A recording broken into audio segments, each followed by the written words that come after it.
समझ लीजिए कि कूलम्ब्स लॉ डिपेंड किस पे करता है। कूलम्ब्स लॉ आपका डिपेंड करता है चार्ज पे।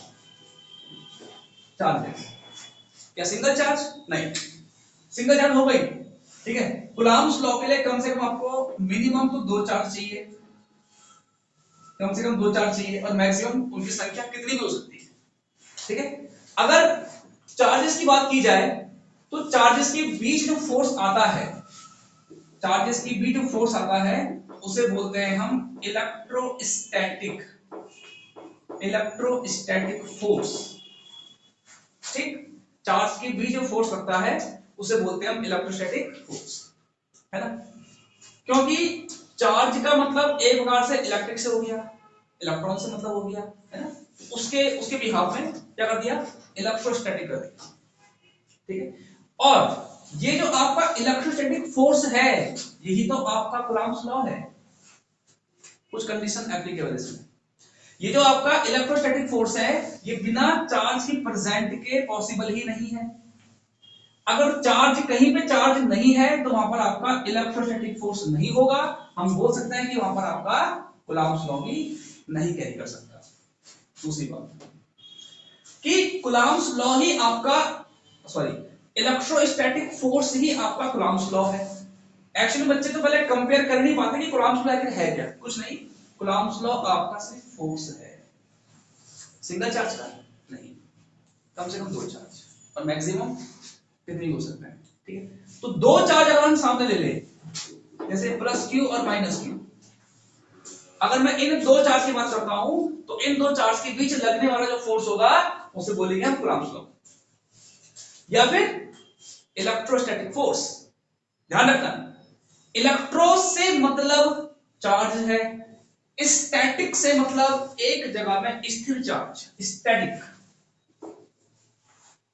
इलेक्ट्रो मतलब चार्ज हो गया और स्टैटिक मतलब एक जगह में रुका हुआ चार्ज।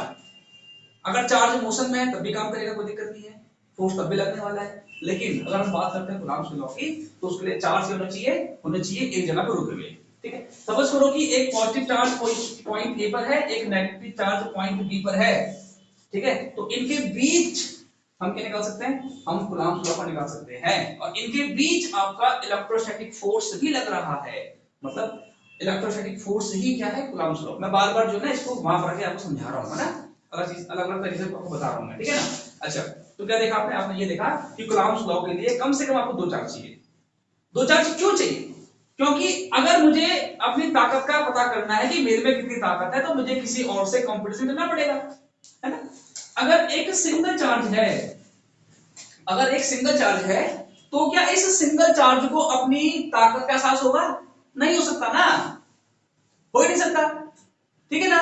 तो ये कितना फोर्स लगा सकता है, जब तक ये सिंगल रहेगा ये नहीं पता कर पाएगा कितना फोर्स लगाएगा। ये कितना फोर्स लगा सकता है इसका पता करने के लिए इसके सामने हमें तो दूसरा चार्ज लाना पड़ेगा। अब वो दूसरा चार्ज चाहे नेगेटिव हो या पॉजिटिव हो, वो कुछ हो सकता है। कूलम्ब्स लॉ के लिए एक चार्ज पॉजिटिव एक चार्ज नेगेटिव भी हो सकता है, दोनों चार्ज पॉजिटिव हो सकते हैं या दोनों चार्ज नेगेटिव भी हो सकते हैं, उसको दिक्कत नहीं है कि आपने हमेशा प्लस लिया प्लस माइनस ही लेना है, कुछ भी हो सकता है। पर 2 चार्ज होने चाहिए किसके लिए, कूलम्ब्स लॉ के लिए, और दोनों के बीच की डिस्टेंस होनी चाहिए मेंशन, हम यहां पर r मान लेते हैं। कहीं कहीं पे आपको l मिलेगा, कहीं कहीं पे आपको a मिल सकता है, l a, है ना, वो आप पे डिपेंड करता है आप क्या मानना चाहते हो। तो फिलहाल हम इसको बेसिकली r ही मानेंगे, जो आपकी बुक में जो आप पढ़ते आ रहे हो ना, तो इसमें r मानेंगे। तो कूलम्ब्स लॉ कहां डिपेंड करता है, कूलम्ब्स लॉ क्लास 9th में अगर आपने पढ़ा हो तो ग्रेविटेशनल फोर्स वहां डिपेंड, वहां पर से बन के आया कुछ। कूलम्ब्स लॉ क्लास 11th में जो आपका ग्रेविटेशनल है उसका एक एक्सटेंडेड फॉर्म क्लास 11th में आपने पढ़ा होगा। तो क्लास 9th में और क्लास 11th में मासेस के ऊपर बन के आता है, किसके ऊपर, मास के ऊपर, ग्रेविटेशनल फोर्स बन के आता है आपके मास के ऊपर 9th और 11th में, है ना। अब आपने करना क्या है, मैं एक बार क्लास 9 के बेस से बताऊंगा आपको और तब मैं आगे बढ़ूंगा उसके बाद, है ना। तो क्लास 9 के बेस पे इतना समझाया सबको जानकारी, है ना। सुनो बेटे, क्योंकि ये बेसिक जरूरी है ना, मैं सीधा कूलम्ब्स लॉ सीधा प्रूफ करने नहीं बैठूंगा, क्योंकि अगर करूंगा तो फिर शायद कुछ बेसिक छूट जाएगा, तो बेसिक पहले मैंने बना दिया, है ना। अब यह सुनना कि 9th और 11th में क्या था, मास के ऊपर आपका ग्रेविटेशनल फोर्स बन के आया था, मास के ऊपर। एक ऑब्जेक्ट दे रहा है जिसका मास m1 हो गया, जरा कंपेयर करना थोड़ा सा इजी बन जाएगा आप लोग के लिए, थोड़ा सा जरा दिमाग से काम करना सीखो। अब एक ऑब्जेक्ट माना ये रहा जिसका मास हो गया m2 और दोनों की डिस्टेंस बीच की माना r, ठीक है। तो इनके बीच जो फोर्स काम करता है, इनके बीच जो फोर्स काम करता है वो क्या काम करता है, ठीक है। गलती से आओ तो मैंने क्या बोला था, वो गलती से आओ मैंने थोड़ी किया, क्लास डिस्टर्ब मत करा, मैंने नहीं पढ़ना से बात क्लास से, ठीक है। तो इन दोनों के बीच लगने वाला force F is directly proportional to the multiply of the masses, ठीक है ना। मतलब मास के इंक्रीज करने पर इंक्रीज करेगा। अभी देखना क्या बोल रहा हूं, एक तो ये हो गया आपका, ठीक है। दोनों मासेस, दोनों ऑब्जेक्ट है, दोनों बॉडीज के बीच लगने वाला force F is inversely proportional to the square of the distance between them, ठीक। मतलब दूरी बढ़ेगी फोर्स घटेगा, कैसे? अगर मैं बात करता हूं सन की, ये सन है आपका, है ना, इधर से ये मरक्यूरी, फिर वीनस, फिर अर्थ, फिर मार्स, और भी ग्रह हैं बहुत सारे। कभी सोचा आपने कि ये मरक्यूरी जो है ये 80 दिनों में चक्कर पूरा करता है सन का, क्यों? उसके नजदीक है, नजदीक है तो फोर्स ज्यादा फील करेगा, किसका? सन का फोर्स। करीब करीब जहां मुझे याद है 120 या 130, 120 है, 120 दिन के अंदर वीनस सन का एक चक्कर पूरा कर लेता है, क्यों? क्योंकि सन के नजदीक है लेकिन मरकरी से दूर है, मरकरी पास है इसलिए 80 दिन में पूरा कर रहा है और वीनस 120 दिन लगा रहा है करने में। मतलब क्या कहने का समझ आ रहा है, जैसे जैसे डिस्टेंस बढ़ेगी रेवोल्यूशन टाइम भी बढ़ता रहेगा। अर्थ का 365 दिन और कुछ घंटे 1/4 डे, ठीक है, 1/4 डे आता है इसमें, ठीक है ना। अर्थ में हम इतना मान लेते हैं, जैसे डिस्टेंस इंक्रीज करेगा सन से वैसे वैसे जो है रेवोल्यूशन का टाइम भी बढ़ता चला जाएगा कहीं पे। इसीलिए एक मास सन हो गया, एक मास मरकरी मान लेते हैं ये हो गया, दोनों के बीच की डिस्टेंस मान लेते हैं r, ठीक है। तो जब दूरी कम थी तो मरकरी पे सबसे ज्यादा ग्रेविटेशनल फोर्स सन का लगेगा, उसके बाद लगेगा वीनस पे, फिर लगेगा अर्थ पे, सबसे कम किस पे लगेगा? जो जितना दूर होगा, समझ में आ रहा है ना, सबसे कम उस पे लगेगा। अगर उसके बाद आपकी एक बेल्ट और होती है कैप्लर बेल्ट, एक तो आपकी होती है एस्टेरॉयड बेल्ट, वो होती है आपकी मार्स और जुपिटर के बीच में होती है ना ये, लेकिन कैप उसे बोलते हैं एस्टेरॉयड बेल्ट, ठीक है। और एक बेल्ट और होती है पीछे जाकर के, वो क्या करते हैं सर? वहां पे कुछ नहीं है, मतलब वो बहुत सारे टुकड़ों चट्टानों का समूह है जो चक्कर लगाता है सन का, बात उसका अगली बात में करूंगा बाद में, ठीक है। तो एक बेल्ट और है कैप्लर बेल्ट, वहां भी कुछ छोटे मोटे गोल से ग्रह हैं, छोटे मोटे, तो उन पर जो फोर्स लग रहा है सन का ग्रेविटेशन से कम लग रहा है, तो यानी कि उनका जो टाइम होगा रेवोल्यूशन वो क्या होगा? बहुत बहुत लेट, मतलब 1000 साल 1200 साल, जरा सोचे इसको कितना लंबा टाइम है ये, 1000 साल 1200 साल में जो है इंसान की बॉडी क्या हो सकती है, कोई स्टोन, कोई पत्थर, कोई लकड़ी क्या हो सकती है, लकड़ी से पोल बन सकता है कितने सालों में, स्टार्टिंग हो सकती है एटलीस्ट कम से कम, तो ये टाइम है, हाँ ठीक है। तो मतलब डिस्टेंस बढ़ेगी तो फोर्स घटेगा, इसलिए अपॉन में आया, इसे बोलते हैं इनवर्स स्क्वायर रूट प्लस 9 से, इसलिए अपॉन में आया, है ना। अच्छा, या तो मैंने क्या लिया, या तो मैंने मास लिया, है ना। अब अगर जो है मास की जगह हम क्या ले ले, चार्ज ले ले, मैं चलो प्लस माइनस नहीं दिखा रहा हूं क्योंकि सब हो सकता है ना, बताया मैंने भी आपको। तो एक चार्ज +1 ले लिया और एक चार्ज ले लिया मैंने -1, ठीक, दोनों वाली एक चार्ज सॉरी Q1 और एक charge Q2, plus minus mention नहीं कर रहा हूं क्योंकि दोनों यहां से कुछ भी हो सकता है, plus plus plus minus minus minus कुछ हो सकता है, ठीक है, तो मैं मेंशन नहीं कर रहा हूं उसकी नेचर को। तो Q1 और Q2, ठीक है ना, और इन दोनों के बीच की डिस्टेंस में r मान लेता हूं, तो इससे कंपेयर करो ना, दोनों इस केस में क्या था, मैं पूरा कर लेता हूं। तो अगर हम दोनों इक्वेशन को कंपेयर करें तो कंपैरिजन में फोर्स तो एक ही है ना, अरे दोनों मासेस के बीच लगने वाला फोर्स तो एक ही है, लेकिन हम उस फोर्स को ना दो अलग अलग प्रकार से देख रहे हैं। एक तो देख रहे हैं मास की वजह से और एक देख रहे हैं डिस्टेंस की वजह से, चीज तो एक ही है ना। आप अभी देख रहे हो उस एंगल से हितेश, आप देख रहे हो उस एंगल से, तो देख तो आप एक रहे हो ना, बात वही है। हम यहां पर इन दोनों ऑब्जेक्ट के बीच जो फोर्स लग रहा है हम उसको समझ रहे हैं दो टाइप से, एक समझ रहे हैं मास से, अरे समझ रहे हैं उनकी बीच की डिस्टेंस से, जबकि फोर्स तो एक ही है, तो इसलिए कंपेयर करने में क्या होता है, फोर्स एक ही आता है, ठीक है, m1 m2 upon r square. यहां पर जो फोर्स है वो है आपका ग्रेविटेशनल फोर्स, ठीक है, मैंने रेफरेंस में इसका यूज कर लिया, ठीक है, तो इक्वल टू आएगा, अब जानते हो ये है आपका प्रोपोर्शनल, इसके हटने पे आएगा इक्वल टू और आएगी एक कांस्टेंट वैल्यू, इस केस में g आती है, ग्रेविटेशनल कांस्टेंट बोलते हैं इसको, और m1 m2 over r square, इसे बोलते हैं ग्रेविटेशनल कांस्टेंट। आई बात समझ में? तो ये फोर्स बन के आया किन्हीं भी दो ऑब्जेक्ट्स के बीच, कोई भी दो, मैं हो गया, ये हो गया, मैं हो गया, ये दीवार हो गई, आप हो गए, ये स्टूल हो गया, किन्हीं भी दो ऑब्जेक्ट के बीच अगर फोर्स निकालना होगा तो ये लगा दीजिए, शर्त क्या है, जी पता होना चाहिए 6.67 10 की पावर -11, m1 पता होना चाहिए आपको, मास कितना है आपका, दूसरी बॉडी का, और ये डिस्टेंस कितनी है, आपको फोर्स मिल जाएगा। चलो ऐसा आता है, ठीक है, तो अब एक चार्ज q1 है, एक चार्ज q2 है, तो इनके सेम चलेगा, इनके बीच लगने वाला फोर्स, इनके इसे क्या करना, इनके बीच लगने वाला force F is directly proportional to the product of the charges. यहां मास था तो मास लेके आया, चार्ज है तो चार्ज आएगा। दूसरा, दोनों के बीच लगने वाला force F is inversely proportional to the square of distance between them, same चल रहा है, चेक कर लो, है ना, तो F हम कंपेयर करेंगे इसको दोनों इक्वेशन को, तो कंपेयर करने में क्या निकल के आएगा, F proportional Q1 Q2 over R square, यहां से हटेगा आपका प्रोपोर्शनल और यहां आएगी कांस्टेंट वैल्यू, इस केस में K है, क्योंकि चीज अलग होगी ना यहाँ पर, तो ग्रेविटेशनल फोर्स था इसलिए g निकल के आया ग्रेविटेशनल कांस्टेंट, और यहां पर क्या निकलेगा k, तो k1 sorry k q1 q2 upon r square, और ये बना आपका कूलॉम्स लॉ, साथ में इसका k कितना होता है 1/4 pi epsilon naught q1 q2 upon r square, तो ये निकला, और इसकी वैल्यू होती है f equal to 9 10 to the power 9 q1 q2 over r square, इसकी वैल्यू 1/4 पाई एप्सिलॉन नॉट की वैल्यू ये होती है, न्यूमेरिकल के लिए बहुत बढ़िया है ये। अब सुनो, ये मैंने खत्म कर दिया कूलॉम्स लॉ, जो फोर्स निकला ये निकला दो चार्ज के बीच का, है ना, और दो चार्ज के बीच लगने वाला फोर्स क्या होता है, आपको कूलॉम्स लॉ होता है, क्या होता है कूलॉम्स लॉ, एक्चुअल में कूलॉम्स लॉ क्या देता है, कूलॉम्स लॉ आपको फोर्स देता है, किसके बीच फोर्स देता है, दो चार्ज के बीच फोर्स देता है। चार्ज कैसे होने चाहिए, चार्ज का नेचर कैसे भी हो सकता है, दोनों एक प्लस एक माइनस हो सकता है, दोनों प्लस हो सकते हैं या दोनों माइनस हो सकता है, इससे इशू नहीं है, है ना।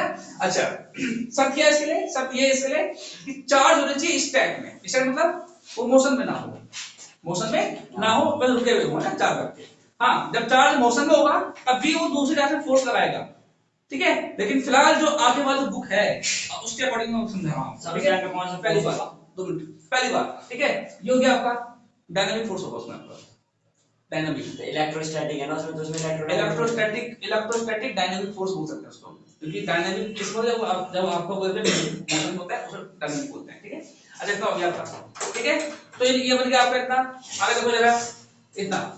अच्छा, अब होता क्या है इसमें, देखो ये मैंने पूरा निपटा दिया कूलॉम्स, ठीक है, समझ आ गया आप लोगों को, ठीक है, मैं फिर से कहूंगा एक बार, अगर एग्जाम में ऐसा लिख के चले गए, मान लो कि अगर ये 3 नंबर का है, मान लो आपने पढ़ा ये लिख दिया, हर चीज की एक बनानी पड़ती है भूमिका, मतलब इसके बारे में बताओ कि कौन क्या है, कौन क्या है ना, लिखेंगे इसके ऊपर, ये तो हो गया सिंपल है ना, तो कुछ नहीं किया मैंने, खाली मैं बताया तो कैसे करना है इसको, लेकिन अब किस प्रकार से नंबर आएंगे, 3 नंबर का सवाल है, मान लो वैसे है नहीं, दो का रास्ता होता है, 3 नंबर का सवाल मान लो उसको आपने इतना कर लिया खाली, बस 3 पूरे मिलेंगे नहीं मिलेंगे, कहीं ना कहीं टीचर तो चेक करेगा ना, वो खुद पढ़ के आ रहा है चीजों को और खुद पढ़ा भी रहा है, अब चेक भी करेगा ना बोर्ड का टीचर, तो वो कहीं ना कहीं मिस्टेक निकालेगा, यार इसने वो लिखा ही नहीं है, खाली ये डाल दी है बस, ये क्यों, तो इसलिए मानते हैं, suppose consider the two charges q1 q2 are placed at distance r to each other, in the force between them ये तब आएगा मार्क्स पूरे, ठीक है ना। अब लिखना कैसे है, लिखने में कुछ नहीं है, अपने दिमाग में एक फिगर को कैरी कर लेना किसी भी चीज के ऊपर। अगर दिमाग में फिगर कैरी है तो उसको देख करके समझ करके लिखो बोर्ड के सामने, तब लिखना है, ठीक है। जैसे कैसे, माना एक चार्ज ये रहा, सपोज चार्ज Q1, एक चार्ज ये रहा, सपोज चार्ज Q2, ठीक। और दोनों चार्ज के बीच की डिस्टेंस मान लेते हैं r, बस ये आपने ड्रॉ करना है और इसको देखकर लिखना है। तो जरा ड्रॉ करिए। कार्तिक बेटा मुझे आवाज नहीं चाहिए, मैं खाली बोल दिया, बोला ही नहीं मैंने, तो बस बेटा ये अपना टाइम काम करिएगा, ठीक है। पहले बोल रहा हूँ, अब तुम्हारा एग्जाम आने वाला नजदीक है, फटाफट बिना आवाज के दिया, लिखने दी है, लिखा हुआ सुन लो, जो लिख रहा हो लिख लो, लिख लेते हैं, लिख जाना है बेटा, लिख लो, पूरा मिल जाएगा, बैठ के करना क्या, लिख लो सब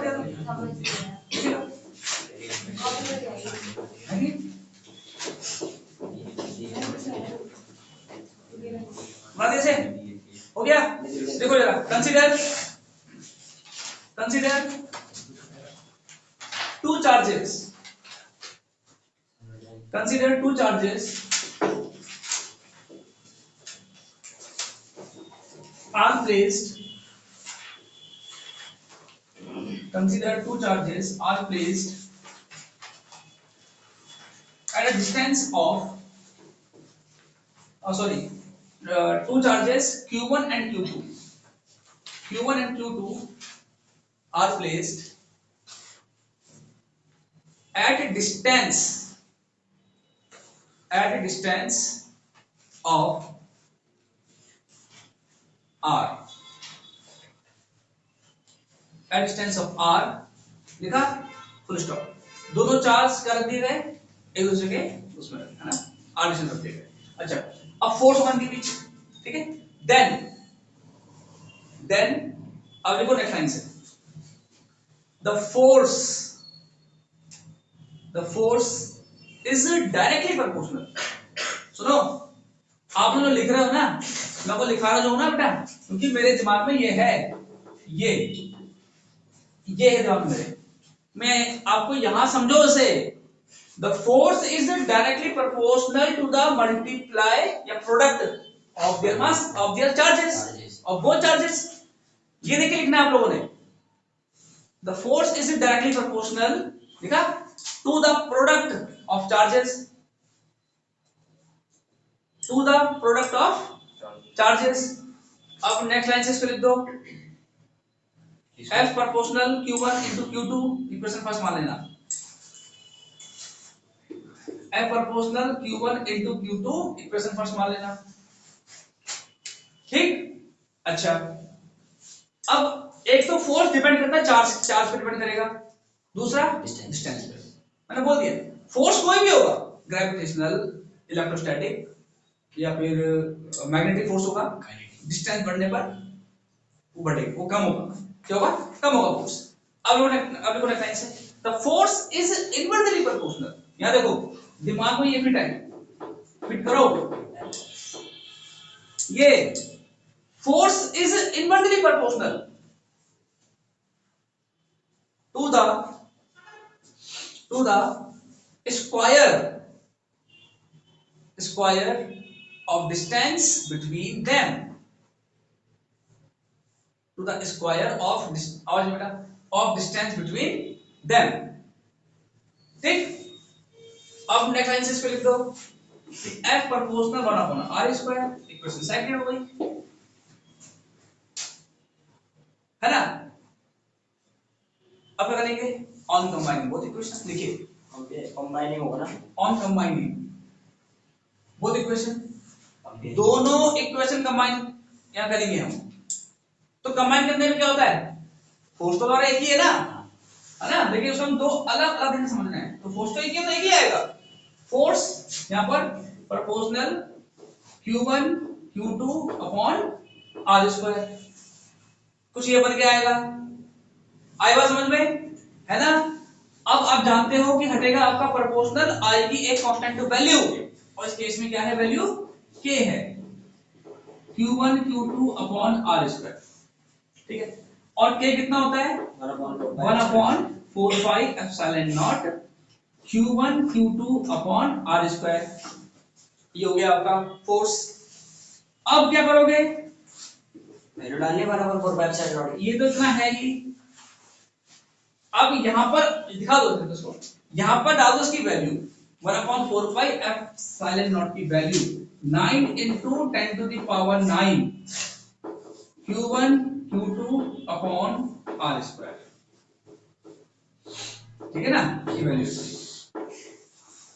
ये रहा। तो ये आपका जो निकला क्या निकला, इलेक्ट्रोस्टैटिक फोर्स निकला, कूलम्ब्स लॉ, ठीक है, जो भी है कूलम्ब्स लॉ। कूलम्ब्स लॉ में फोर्स देता है, ध्यान देना है इसके बीच, दो चार्ज के बीच। चलो जी, इतना हो गया है ना। अब सुनो, ठीक है इतना सब बात। अब सुनो बेटा सबको सवाल, यहां पर अब सवाल बच्चे ये करते हैं कि अगर ऐसा क्या हो कि अगर एक चार्ज प्लस का हो एक चार्ज माइनस का हो, तब क्या होगा। या तो मैंने चार्ज मेंशन नहीं किया, मतलब नेचर मेंशन नहीं किया, प्लस माइनस ना, उनकी पोलैरिटी नहीं की मैंने मेंशन, लेकिन बच्चे सवाल करते हैं ऐसा, या अगर नहीं करते, या अगर क्वेश्चन एग्जाम में आए या किसी क्वेश्चन में कहीं पढ़े हो तो वो डाउट होता है कि क्या हो गया, क्या हुआ इसमें। मैं कैसे, जरा मान लो, अगर मान लो जरा, अगर माना एक चार्ज नेगेटिव है, अगर एक चार्ज नेगेटिव है तब क्या हो जाएगा चेंज, चेंज नहीं होगा। देखते हैं कैसे। एक चार्ज नेगेटिव है तो बच्चे ये सोचता है कि अगर Q2 नेगेटिव है तो यहाँ मल्टीप्लाई नेगेटिव कर रहा है ना, ऐसे कुछ, तो इससे नेगेटिव हो जाता है कुछ ऐसे, तो यहाँ नेगेटिव लेके आएगा, कुछ कुछ नेगेटिव चलेगा, कुछ ऐसे। पहली बात तो ये है कि चार्जेस के बीच लगने वाला फोर्स, उनकी जो नेचर है, जो उनकी पोलैरिटी है, वहां डिपेंड नहीं करता है, डिपेंड नहीं करता। फोर्स तो फोर्स है, फोर्स तो फोर्स है, तो चार्जेस के बीच जो फोर्स होता है ना, खास किसको लेकर, जो उनकी पोलैरिटी है, मतलब ये प्लस माइनस इसे बोलते हैं पोलैरिटी, ठीक है, या नेचर, वहां डिपेंड नहीं करता है वो। दोनों चार्ज चाहे नेगेटिव हो, दोनों में से एक नेगेटिव हो या दोनों पॉजिटिव हो, इनके बीच लगने वाला फोर्स हमेशा क्या लिखा जाएगा, प्लस लिखा जाएगा। क्या लिखा जाएगा, प्लस लिखा जाएगा। नेगेटिव वो आएगा ही, आ ही नहीं सकता इनके बीच का फोर्स। हाँ, क्यों, क्योंकि नेगेटिव क्या दिखाता है, ये दिखाता है नेचर, क्या दिखाता है, नेचर, कि नेगेटिव का इफेक्ट ज्यादा है ना, ज्यादा इफेक्ट पॉजिटिव का है। तो इसमें आपने कंफ्यूज नहीं करना है कि दोनों चार्ज के बीच अगर एक चार्ज नेगेटिव है या दोनों नेगेटिव है तो नेगेटिव आंसर आएगा, कुछ नहीं है। फोर्स, दो चार्ज के बीच लगने वाला फोर्स हमेशा क्या आता है, पॉजिटिव आता है। अगर यहाँ पर ये नेगेटिव भी है तो नेगेटिव चार्ज क्या बता रहा है आपको, नेचर। नेगेटिव चार्ज क्या बता रहा है, ये इलेक्ट्रॉन है और ये प्रोटॉन है, समझ में आ रहा है। जबकि electron proton, proton proton, electron electron के बीच हमेशा फोर्स ऑलवेज पॉजिटिव, तो नेगेटिव की जगह यहाँ पर नहीं है ना। हम इसको प्लस भी मान सकते हैं, समझ में आ रहा है, हमेशा प्लस रहेगा आपका। चलो इतना हो गया। अब सुनो, जब मैं इसको शुरू कर रहा था तब मैं आपसे ये कह रहा था कि कम से कम कूलम्ब्स लॉ को समझने के लिए कम से कम दो चार्ज चाहिए। कितने चाहिए, एटलीस्ट दो चार्ज तो चाहिए, है ना। चार्ज सॉरी Q1 और चार्ज Q2। लेकिन अगर दो से अधिक चार्ज होता, अगर मोर देन, मैंने कहा ना एक सिंगल चार्ज पे काम नहीं होगा। सिंगल चार्ज पे काम क्यों नहीं होगा, सिंगल चार्ज पे काम इसलिए नहीं होगा क्योंकि सिंगल चार्ज, अगर हमें ये पता करना है कि कितना फोर्स लगा रहा है, क्या होगा, इसके सामने कोई दूसरा चार्ज लाएंगे हम। अगर इसके सामने हम दूसरा चार्ज लेके आए प्लस वाला मान लेते हैं तो रिपल्सन होगा, है ना। अगर इसके सामने कोई दूसरा चार्ज क्या लाए, माइनस, तब अट्रैक्शन होगा। ये तो होगा, अट्रैक्शन हो या रिपल्सन हो, दोनों किस में आएंगे, कूलम्ब्स लॉ में आएंगे। बात समझ में आ रही है क्या बोल रहा हूं मैं, अट्रैक्शन वाला फोर्स हो या रिपल्सन वाला फोर्स हो, दोनों की कैटेगरी किस में आ जाएगी, कूलम्ब्स लॉ के उसमें आ जाएगी। ये कूलम्ब्स लॉ ही है आपका, इसे मत करना कैटेगराइज, ऐसा कुछ नहीं है क्योंकि चार्ज नहीं मेंशन किया मैंने प्लस माइनस। बस मैं क्या बोल रहा हूं मैं, चलो जी इतना गया। अच्छा, अब अगर क्या हो, अब अगर मोर देन टू चार्ज हो, अब अगर मोर देन टू चार्ज हो तो क्या इसमें कूलम्ब्स लॉ की प्रॉपर्टी हो जाएगी चेंज, क्या नहीं होगी। कूलम्ब्स लॉ का बेसिक जो है दो चार्ज के ऊपर है, सुनना क्या बोल रहा हूं मैं, कूलम्ब्स लॉ का बेसिक जो है दो चार्ज के ऊपर है। अब अगर दो से ज्यादा चार्ज हो जाए, 3 हो जाए, 4 हो जाए, 10 लाख हो जाए, तो क्या कूलम्ब्स लॉ की प्रॉपर्टी हो जाएगी चेंज, नहीं होगी चेंज। तब भी कूलम्ब्स लॉ दो चार्ज के बीच ही काम करेगा, इसे बोलते हैं सुपरपोजिशन। प्रिंसिपल ऑफ सुपरपोजिशन पढ़ाएगा। सर। बस मैं इसकी बात कर रहा हूं। अगर माना एक चार्ज ये रहा Q1, एक चार्ज ये रहा Q2, एक चार्ज ये रहा Q3, एक चार्ज ये रहा Q4 और एक चार्ज ये रहा Qn। Q3 कर दो से। n मतलब Q3 n मतलब अंत वाला। अब कौन सा अंत वाला? कुछ भी हो सकता है, 10वां हो सकता है, क्या होता है 5वां हो जाए, ये 20वां हो जाए, 50वां हो जाए, का मतलब नहीं है। मान लो ये सारे के सारे कहां लगाए हैं फोर्स? सेंटर पे। अच्छा एक काम करता हूं, पहले मैं आपको ये समझाता हूं कूलम्ब के टर्म में, है ना। माना ये से फोर्स लगा रहा है, माना ये भी से फोर्स लगा रहा है, माना ये भी से फोर्स लगा रहा है और ये भी से फोर्स लगा रहा है। तो अगर हमें इसमें कूलम्ब लॉ को डालना पड़ेगा तो कैसे करेंगे? तो नॉर्मल सी बात है ना, जब मैं ये काम करूंगा कि Q1 और Q3 के बीच में, तो क्या करूंगा यहां पर मैं? देखो जब मैं काम करूंगा Q1 Q3 के लिए तो क्या करूंगा? F13 इनके बीच की डिस्टेंस R13, इन दोनों के बीच की डिस्टेंस R23, इनके बीच की डिस्टेंस R3n, इसकी डिस्टेंस बीच की R34। बात समझ आ रही है ना? उसको मैं रिसेंबल कर रहा हूं कि 3 है, 4 है, 2 है, 1 है, कुछ ऐसे, ठीक है। ये बन के आ गया आपका। तो इन दोनों के बीच का फोर्स, हालांकि देखो ना इस पे बहुत सारे फोर्स लग रहे हैं, लेकिन मैंने क्या बोला कूलम्ब लॉ के लिए 2 फोर्स चाहिए। हालांकि पूरा सिस्टम बना हुआ है चार्जेस का, लेकिन हम सिर्फ 2 के लिए काम कर रहे हैं, बाद में उसे ऐड कर देंगे सबको, क्योंकि जो है ये सिंगल चार्ज नहीं काम कर रहा है। इस पे Q3 पे इसका भी लग रहा है, इसका भी लग रहा है, इसका भी लग रहा है, इसका भी लग रहा है। इसे बोलते हैं सुपरपोजिशन। जब एक चार्ज के ऊपर बहुत सारे चार्ज या 2 चार्ज या 4 चार्ज क्या लगा है, एक साथ फोर्स लगा है, एक साथ में अप्लाई करते हैं फोर्स। तो हम फिर भी इन दोनों का निकालेंगे, साथ निकालना पॉसिबल नहीं है। तो Q1 और Q3 के बीच फोर्स क्या होगा? यही तो होगा, क्या होगा? 1/4 pi epsilon naught Q1 Q3 upon R13 का स्क्वायर। चेक करो ना, आई समझ बात। और जब मैं क्या बदलूंगा इन दोनों के बीच का, तो F23 कितना होगा? 1/4 pi epsilon not Q2 Q3 upon R23 का होल स्क्वायर, ठीक है, इसका होल स्क्वायर। अरे बात समझ में। और जब मैं क्या करूंगा Q3 Q4 का, तो F34 कितना होगा? सेम चलेगा, 1/4 पाई एप्सिलॉन नॉट कितना Q3 Q4 अपॉन R34 का स्क्वायर। और जब मैं बात किसी करूंगा डेट एस क्यों भैया, n वाला है वो 4 के ठीक बाद का टर्म थोड़ी है, वो तो n वाला है, वो कुछ भी हो सकता है, इसे डैश कर देंगे, ठीक है बेटा। एक क्या होगा F3n, यानी आखिरी वाला, और 3 वाला जो फोर्स आ रहा है कितना होगा? 1/4 पाई एप्सिलॉन नॉट कितना Q3 Qn अपॉन R3n का स्क्वायर, ठीक है, 3n है, हाँ प्रोसेस सेंस लगाना, इतना हो गया। अच्छा अब यहां दिख रहा है हमको कि Q3 पे एक साथ फिलहाल ये इतने सारे चार्ज एक साथ फोर्स लगा रहे हैं, तो Q3 पे net charge, net force Q3 पे टोटल फोर्स देखते हैं। तो Q3 पे टोटल फोर्स को मान लेते हैं F, क्या मान लेते हैं? F मान लेते हैं, मिलाकर के कितना होगा? ये तो ऐसा करो ना, देखो F बराबर, सुनो यहाँ पर करो इसको, ठीक है। देखिए Q3 पे टोटल फोर्स कुछ ऐसा होगा, ये वाला force F13 plus F23 plus F34 और प्लस F3n, इन सबका मिलाकर फोर्स कहां लग रहा है? इस पे लग रहा है। माना इस पे फोर्स क्या मान लेते हैं? मान लो मर्जी F3 मान लो, F मान लो, समझ में आ गया क्या बोल रहा हूं, है ना। अच्छा अब ये कितना है? इतना 1/4 epsilon naught Q1 Q3 upon R13 का स्क्वायर। ये कितना है? 1/4 pi epsilon not Q2 Q3 upon R23 का स्क्वायर। ये कितना है?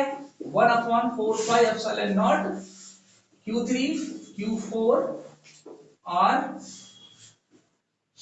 R34 का स्क्वायर प्लस ये कितना है 1/4πε0 Q3 QN R स्क्वायर यानी कि 3N इक्वल टू F। कोई तो हमें निकालना है कि Q3 कितना फोर्स एक्सपीरियंस कर रहा है, तो इतना कर रहा है, इतना कर रहा है।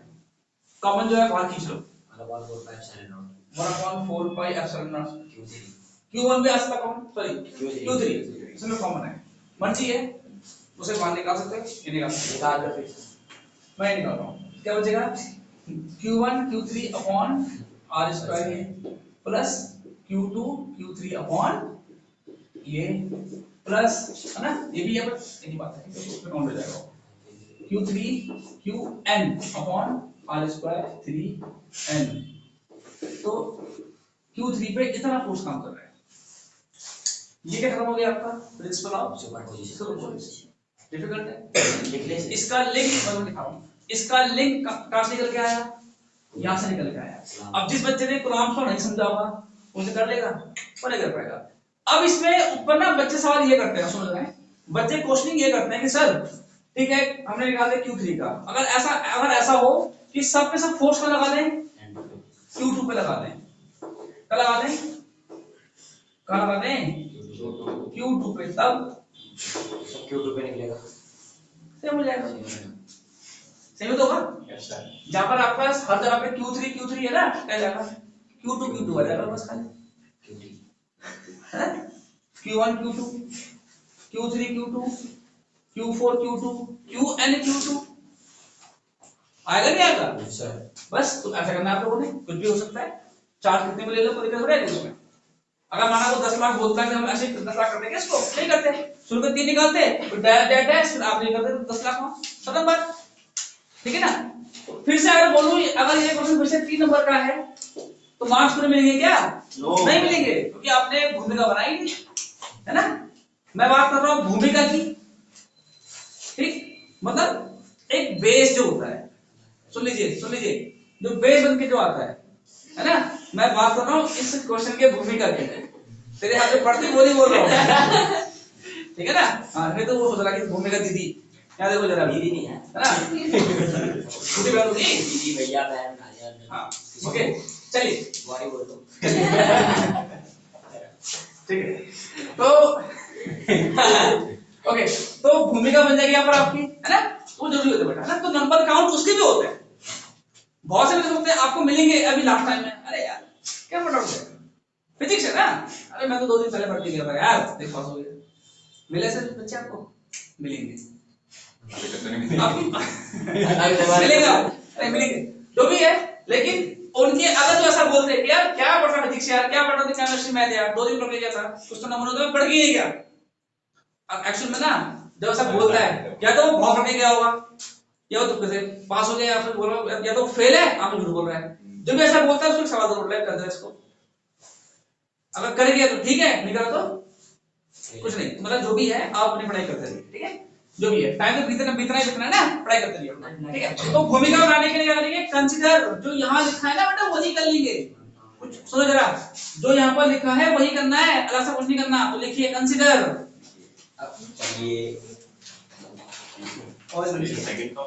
हाँ देखिए हेडिंग लिखिए पहले तो, principal of superposition, principle of superposition बना दे।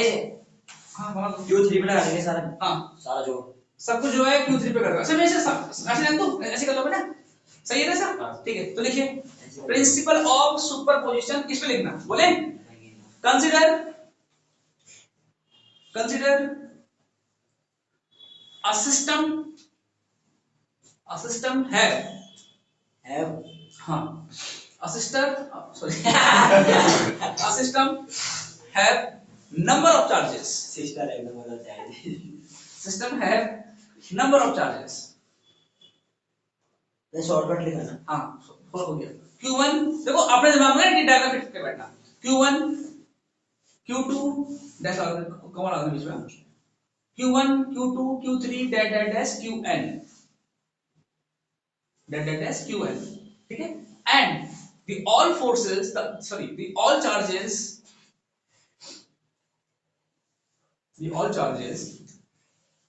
apply the force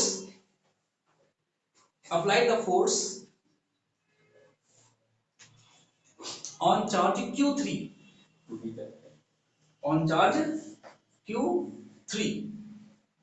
Q3 के बाद ब्रैकेट में लेट लिख देना, लेट ब्रैकेट में Q3 के बाद। हमने Q3 खुद माना है ना, इसलिए है ना, आप उसको Q2 मान सकते हैं, Q1 मान सकते हो, ऐसे क्या है, कंसीडर लिख सकते हैं।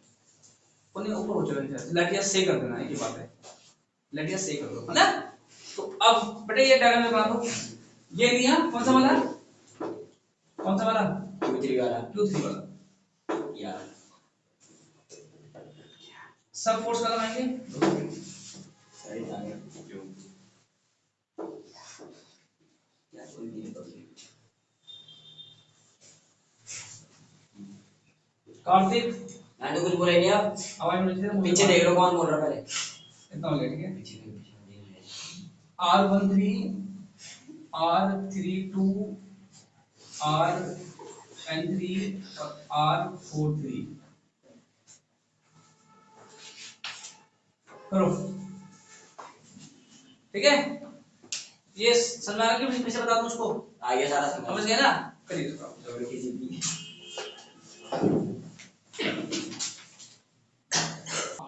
अब सुनो, ठीक है। मैंने क्या बोला आपसे कि केस स्टडी अगर बन के आएगी तो इस चैप्टर के ऊपर तो कुछ ऐसे आ सकती है, या इससे कुछ मतलब थोड़ा सा जो मिले जुले से, है ना, ऐसे। तो ये वॉल हो गई, इस वॉल में एक बलून चिपका पड़ा है ना, या एक कॉम है कंघी, और ये जो है ना कागज को ऊपर पुल कर रही है।